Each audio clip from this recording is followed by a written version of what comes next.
নবী অর্থ যদি সাংবাদিক হয়, সাংবাদিক অর্থ নবী হবে না? নবীর বাংলা যদি সাংবাদিক হয়, তাহলে সাংবাদিকের আরবি কি হবে? নবী হবে। এখন প্রতিটা সাংবাদিক যদি দাঁড়ায়া বলে আমাদেরকে হুজুর তো নবী বানাই দিছে, সাংবাদিক মানে কি নবী?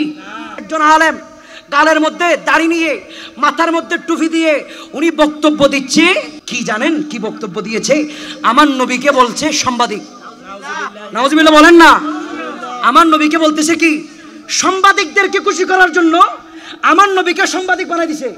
লা হাওলা ওয়ালা কুওয়াতা ইল্লা বিল্লাহিল আলিয়্যিল আযীম। ইন্না লিল্লাহি ওয়া ইন্না ইলাইহি রাজিউন। কোন জাহেলিয়াতের জমানার মধ্যে এসেছে আমরা নিজেরাই জানি না। এখন কিভাবে বলছে এই কথাটা? ওদের নবী শব্দের অর্থ হচ্ছে সংবাদ বাহক। আবার এটার ব্যাখ্যা করতেছে সংবাদ বাহক মানে সাংবাদিক। সংবাদ বাহক আর সাংবাদিক এটা কি এক? এটা কার সংবাদ বাহক? নবী মানি যেটা আল্লাহর অলৌকিকত্ব দুনিয়ার মধ্যে প্রকাশ করে তাদেরকে বলা হয় নবী।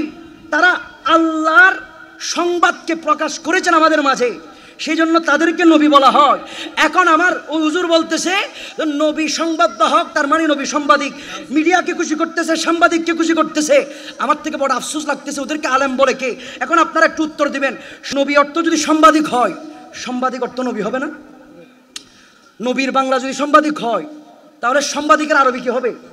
নবী হবে। এখন প্রতিটা সাংবাদিক যদি দাঁড়ায়া বলে আমাদেরকে হুজুর তো নবী বানাই দিছে, সাংবাদিক মানে কি নবী? এখন আসেন আমরা আগে বুঝি, তারপর কথা বলবো। প্রথম নম্বর, নবী শব্দের অর্থ সংবাদ বাহক। এটার ইংরেজি হচ্ছে মেসেঞ্জার। জুড়ে বলুন না সুবহানাল্লাহ। আবার সাংবাদিক শব্দ এটাকে কি বলা হয়? এটার ইংলিশ হচ্ছে জার্নালিস্ট। কোথায় কি কিসের সাথে কি মিলাচ্ছে? শুদ্ধ মায়ের শুদ্ধ সন্তান কোনোদিন আমার নবীর বিষয়ে এইরকম সাংবাদিক, রাখাল, পিয়ন এই শব্দগুলো ব্যবহার করতে পারে না। কারণ আমার নবীর সম্মান বাড়িয়েছে কে? আল্লাহ বলতেছে আওরাফানা লাকা যিকরাক, আমার নবীর শানকে আমি বুলন্দ করেছি। ওয়ালাল আখিরাতু খায়রুল লাকা মিনাল উলা, কিয়ামত না আখিরাত পর্যন্ত আমার নবীর শান বুলন্দ করার দায়িত্ব নিয়েছেন আমার আল্লাহ। নবীর শান কমানোর দায়িত্ব নিয়েছে মোল্লা। ঠিক কিনা বলেন? বাড়ানোর দায়িত্ব নিছে কে? কমানোর দায়িত্ব নিছে। আচ্ছা, পৃথিবীর সকল মোল্লা মিলে যদি আমার নবীর শান কমাইতে চায়, কমানো কি সম্ভব? দায়িত্ব নিছে কে? বাড়ানো কে নিছে বলেন? High high high high. একদম আখিরি জামানার মধ্যে আমরা, আখিরি জামানায় ইমান ধরে রাখা বড় কঠিন। আমার নসুল তো বলেছিল সেজন্য, সকালবেলা ইমানদার, বিকাল হতে হতে সেই বেঈমান হয়ে যাবে। বিকালবেলা ইমানদার, সকাল হতে হতে বেঈমান হয়ে যাবে। ইমান ধরে রাখা বড় কঠিন হবে। হাতের তালুর মধ্যে আগুনের শিকা ধরে রাখা বড় যেরকম কঠিন, ইমান ধরে রাখা তার চাইতে কঠিন হবে। আমার রসুল এমনি এমনি বলে নাই। এইরকম আলেমদের সম্পর্কে আমার রসুল জানতেন, সেই জন্য উম্মতকে সতর্ক করেছেন। সুবহানাল্লাহ পড়বেন না ভাই? আমার নবীকে সাংবাদিক বললে ইমান আসেনি ভাই? বলেন। রাখাল বললে ইমান থাকবে নি? পিয়ন বললে ইমান থাকবে নি? তাদের কথা শোনার সাথে সাথে ইমানের উপর হামলা, ইমান নষ্ট, ইমান ধ্বংস। আল্লাহ এই ধরনের আলেম, মুনাফিক নামের যে আলেমগুলো আছে তাদের থেকে আমাদেরকে হেফাজত করুক। আমিন বলেন। আমার আল্লাহ আমার নবীকে কত মহব্বত করে করে রাখতেন, আর আলেমরা আমার নবীকে কি ডাকে এগুলো আমার মাথার মধ্যে ঢুকে না। কেউ উঠে বলে আমার নবী রাখাল ছিল, কেউ বলে আমার নবী পিয়ন ছিল, কেউ বলে আমার নবী সাংবাদিক। কিরে ভাই, আমার নবীর আর কত ফসাইবা? আমার নবী কি তোমার কোনো অপরাধ করছে? 63 বছর শুধু তুমি উম্মতের জন্য কাঁদছে। 63টা বছর উম্মত ছাড়া আর কিচ্ছু বোঝে নাই। এখনো পর্যন্ত রোজার ভিতরে উম্মতের জন্য কান্দে। এখনো পর্যন্ত শত গুনাহ করার পরও আমরা মাপ পেয়ে যাচ্ছি। আমার নবী রোজার ভিতরে বসে বসে ইস্তেগফার করে আমাদের গুনাহ মাপ চাই, সেই জন্য মাপ পাচ্ছি।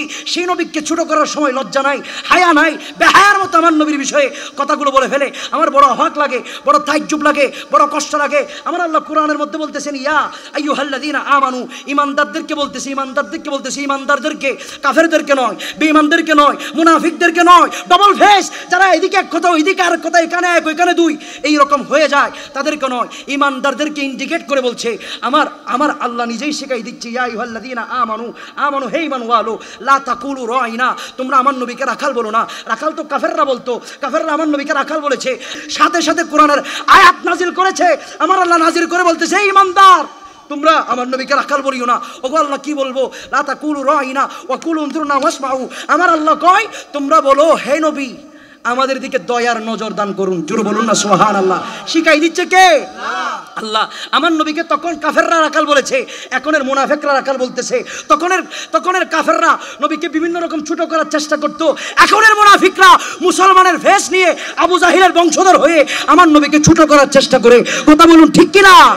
আরে ইমানদার তো সে যে আমার নবীকে কতক্ষণ শামসুদ্দোহা বলবে, কতক্ষণ বদরুদ্দোজা বলবে, রহমাতাল্লিল আলামিন নবী বলবে। আমরা আমার নবীর শান গেয়ে মজা পাই, তারা নবীর দুষ তালাশ করে মজা পায়। আমার আল্লাহ নিজেও তো আমার নবীর শান গেয়ে মজা পাই। জোরে বলুন সুবহানাল্লাহ।